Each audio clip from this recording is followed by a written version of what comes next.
Welcome to the Life After Sugar podcast, the podcast that's not just about sugar, but about your relationship with it and also with food and especially with yourself. So if you want to discover your life after sugar and hear inspiring stories from all kinds of people who also cut out sugar in their way, at their pace, for their own reasons, this is the podcast for you. Because when you take away the sugar, you can finally discover the real sweetness in your life. I'm your host, Netta Gorman, and just before I get into my interview with Marla, I wanted to invite you over to my website, aftersugarclub.com, to download your free guide to getting more energy with less sugar. And also, there's a podcast page on my website, aftersugarclub.com/podcast. All the podcast episodes are there, and you can even download my 5 tips to help you if you're struggling with cravings. Okay, let's get going. In today's episode, I'm talking with Marla Moss. So, is it okay? Can I ask you to tell me about your life before and Sure. then your life after you stopped sugar? Yeah. Okay. So I used sugar from a very early age to cope with trauma, difficult emotional situations in my early family life. And I was probably like chemically addicted to sugar incredibly early on. Alcoholism runs in my family as well. So I think we just have that sensitivity. And sugar was really like, I never thought about it this way, but looking back, it was like a best friend to me. It was always there for me. And and it's just something that I always relied on to cope with every single emotion possible. Any kind of disappointment or setback or hurt feeling or, overwhelming experience or trauma or anything like that. It was always sugar, sugar, sugar. And my whole family just ate tons of it. And it was completely unrestricted in my house. And I just had as much as I wanted of it whenever I wanted of it from as early as I can remember. So and was that normal? Did you just feel normal? There wasn't a problem with it. It didn't quite feel normal because I knew that other kids weren't allowed to have as much sugar as I was. So my mother got a phone call once from another parent who said, can you stop giving your child candy bars in their lunch because it's making my child upset? Oh, wow. So, yeah, and I grew up in the Bay Area of California, which is, in the San Francisco area, is, fairly crunchy, and people tend to be more focused on health and wellness than in many other areas of the country. So yeah, in that way, I did feel a little bit out of place. Yeah. and did your mom or anyone else in your family kind of tend to give you sweet foods to reward you, to comfort you? Was that like the go-to? Yeah, we didn't exactly do rewards, and we didn't do rewards and punishments in my family. There was actually zero discipline whatsoever. But it was more of just like a family ritual. It was if I wanted pancakes for breakfast with like berry pie filling and whipped cream on top, then I had that every day. I think that was middle school. I had that every single day. And like my friends at school, wouldn't even believe me. They're like, how do you, looking back, I can hardly believe it myself. But yeah, my parents definitely tried to placate me with sugar. It was, I think they maybe subconsciously or consciously knew their limits in terms of, emotional availability and what the tools they really had to nurture me with. And they knew that sugar was something that I liked, and it was readily available, and, we could afford it. And so that was the ticket. That was how they definitely facilitated me regulating my emotions with sugar from day one. Yeah. Okay. And up until what age would you say that it was like your parents were like the pushers, as it were? I mean, I was in contact with them until I was about 27. And so, anytime we were together, there was sugar involved, Yeah. So I can't really say that after, I became an adult that I can't really put any responsibility on them, obviously, because I took things into my own hands. Yeah, very willingly. So, yeah. And so when did things change and why did things change? So it was actually when I was 27 years old, I hit an alcoholic bottom. And it was just a few months after I quit drinking alcohol that it became clear that alcohol wasn't even my main problem, that it was really what I was eating. And I started noticing how sugar was like this primary relationship in my life, and it just didn't leave room for a lot of other commitments, so to speak. And so I quit eating sugar shortly after I quit using alcohol. Which would you say was tougher to quit? Oh, hands down, sugar. Alcohol was a piece of cake. I could, you know. Who would have known? Wow. Yeah. Yeah. And what made it so difficult to quit sugar? Well, it's everywhere, and it's there's no legal restrictions on it. It's part of American culture, as American as apple pie. It's sugar addiction itself is as American as apple pie. It's marketed to us from every direction as specifically as a way to handle emotional upset. I wrote a paper on that in school, actually, and it's hard because it's in so much of the food, and so you've really got to spend a lot of time and energy taking care of yourself if you want to keep it out of your diet. So that was very challenging for me. And then also going to social situations, and it's not like you can just say, oh, I just won't go to happy hour after work, or I'm just not going to go out to clubs anymore, because it's not just extracurriculars, it's meal times that you share with people in your life. And so that made it a lot more challenging. And also because it's not really socially accepted as something to quit. It's not, so many people I talk to don't really believe or understand the concept of sugar as a biochemical addiction. And they don't believe it or don't understand it or dismiss it, for whatever reason. And so it's difficult to gain any kind of social support for kicking the habit. I hear you. Yeah, definitely. I totally. And it's like I felt anyway, I was judged more when I quit sugar than any other time in my life. Is that how you felt? I never thought of it in those words, but I think it was, definitely like the least socially acceptable part of my addiction recovery, sugar, for sure. Yeah, the one that people fought against me the hardest and still try to push on me. Yeah. And yet when you quit alcohol, they were all for it, right? There was resistance as well, just because my family and community I grew up with, same kind of thing. If everyone else is drinking, they're uncomfortable with somebody who's not drinking. So, I think the kind of behaviors I had around alcohol were a little less socially acceptable. So a little easier for people to accept that was something I was not going to be doing anymore. Yeah. Yes. Okay. So you were in your late 20s and you made this switch. Did it go smoothly after that? No, there's been a lot of ups and downs. I did find a great support group that gave me so much strength and just help on the journey. I went to a 12-step food addiction recovery group, and that was just incredible. And then I did that for about 4 years, and really just got into the hang of making a meal plan. I was weighing and measuring all my food, and it was surprisingly liberating to do all that work, and which nobody understood either. They thought I had some kind of other eating disorder because I was weighing and measuring and doing all this stuff. I was like, no, this is freedom, but whatever. Yeah. Nobody got it. But it was wonderful. I experienced for the first time what it was like to be completely free of the obsession for sugar and the compulsion to eat it. So to be free of sugar cravings for the first time in my life was such a revelation. Amazing. Yeah. Amazing. It's true freedom, and true freedom is different for each person, I found. There's no one definition or one type of freedom, what gives you freedom is yours to keep. That's interesting.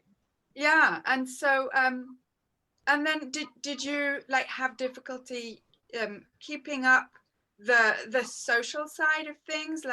Did you cave because of too much social pressure ever?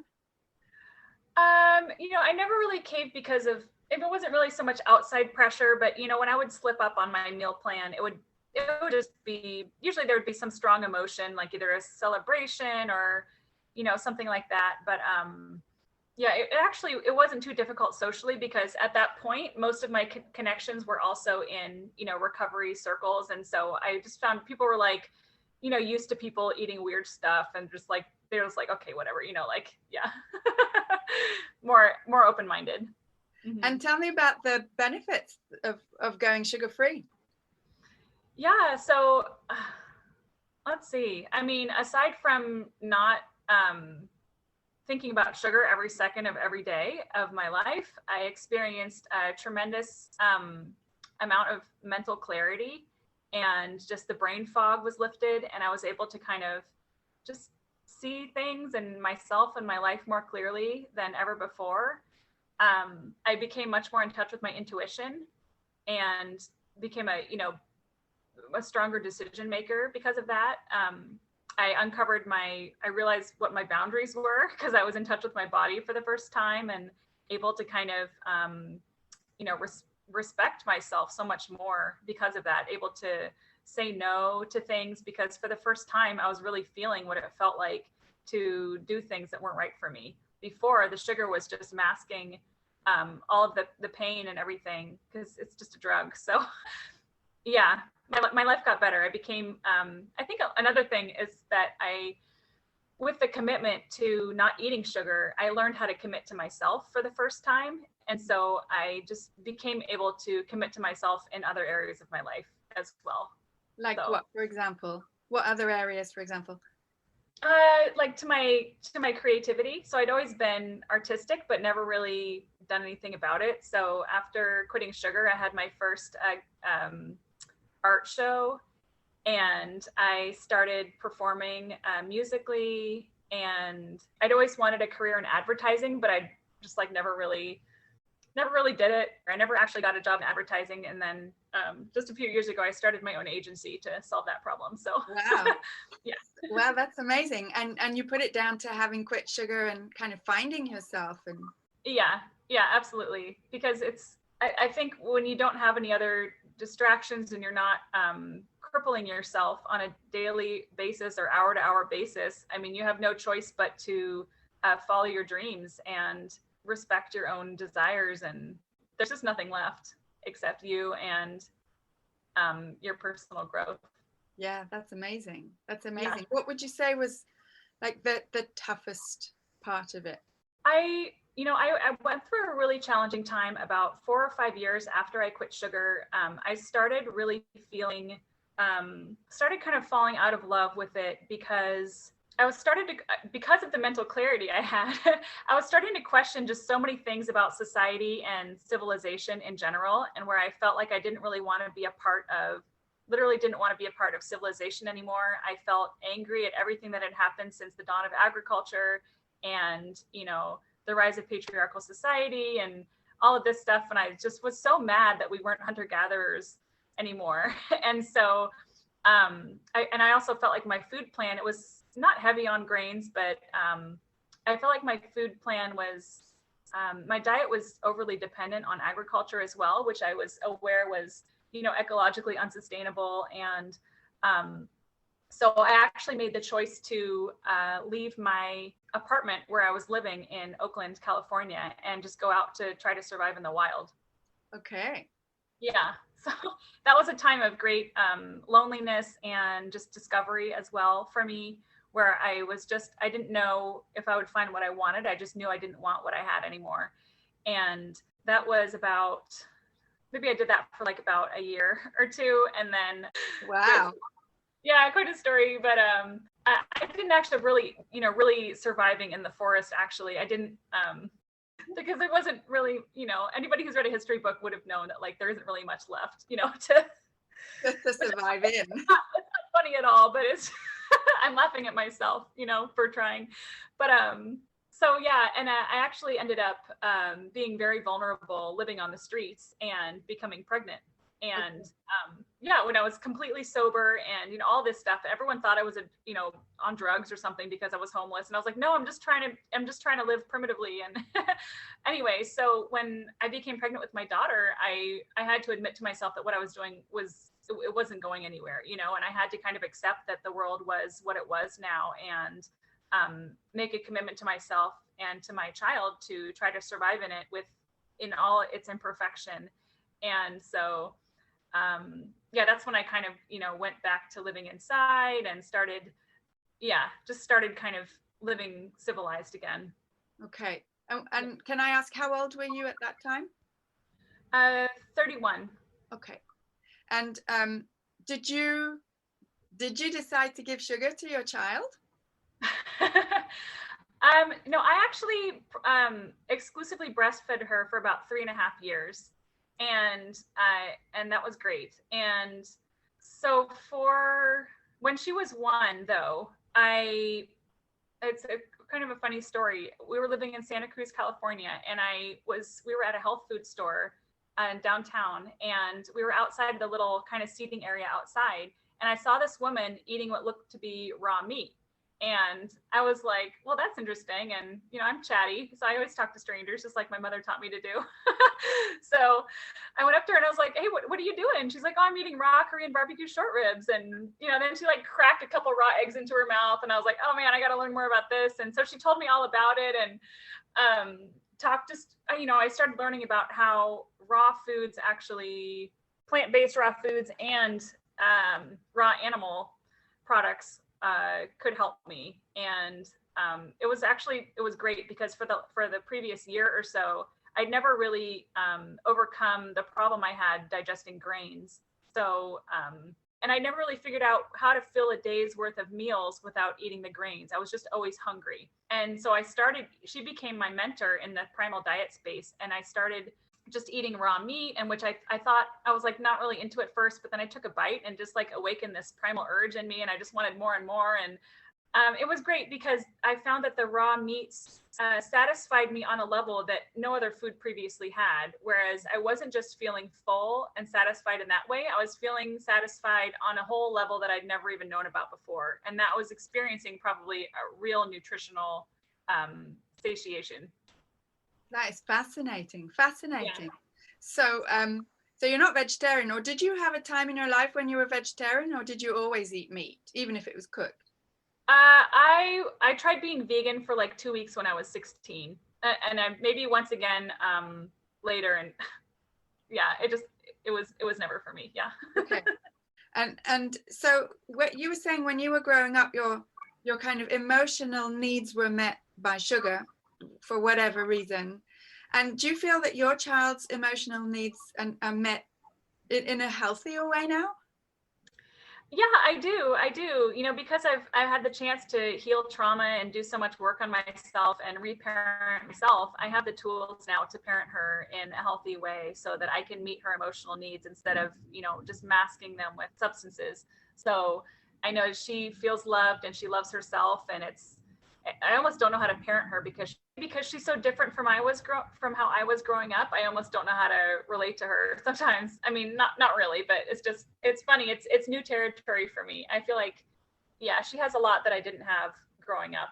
And yes, and that's great. And I mean, and she doesn't have what you did have, which is a whole bunch of sugar. That's right. Yeah. I mean, I'm sure it's still in her system and she's not fully detoxed from it yet, but it definitely takes time to do that, but yeah. But she has less. Yeah. Okay. And she's getting her needs met in other ways, and I would say in healthier ways. Mm-hmm. Yeah, it's really amazing actually to hear her.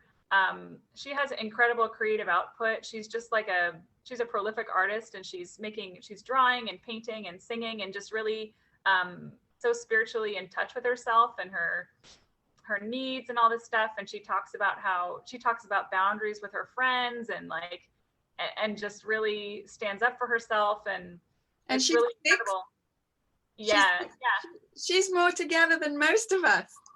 Yeah, she can talk about her feelings and her boundaries with her friends, and she talks about how now we're in a place where she's saying she wishes she has friends who respect her boundaries more, and So I'm like, okay, well, we're probably going to need to move to another town because yeah. And that's what you do, you know, when you get in touch with your needs, then you have to make adjustments in your life to accommodate yourself. Yeah. And taking the sugar away takes away that screen, you know, and you're finally able to actually discover what you actually want in life. Yes, absolutely. Whether you're 6 or 60, you know, it's That's right. Yeah, who you are and what you need to be happy. Mm-hmm. Absolutely. That's fantastic. Wow. And so you've found your life after sugar. Your daughter is finding her life after sugar. Fantastic. And each in your own way. Yeah. And the thing is with sugar, it made me feel so powerless on so many levels as a consumer and as a user or you know, and when I stopped sugar, I got my power back. That's how I feel. Wonderfully said. Yeah. I feel the same way, except I'd have to say I feel like I got power that I'd never ever had before. Fantastic. Yeah. Even better. Yeah. Yeah. And hopefully we're bringing up 2 future women in this world who will also feel powerful. Yeah. I think it's wonderful when girls can learn to stand up for themselves and they know their feelings and boundaries and their needs. I mean, that's just, it goes against everything that they're supposed to be doing. So yes. And you know, and hopefully, you know, future women who don't care what they're supposed to do. Yeah. Absolutely. Well, thanks so much, and keep in touch, and we'll talk again. Definitely, Netta. Have a great day. Thanks so much for having me here today. Bye. Bye. Isn't Marla's story inspiring? I mean, she went from a sugar-filled childhood all the way over to no sugar at all and bringing up her own daughter in a completely new and different way, and also as a role model for her. So transforming your relationship with sugar is also possible, like Marla shows. And if you want some more free resources to help you reduce sugar, head on over to my website, aftersugarclub.com.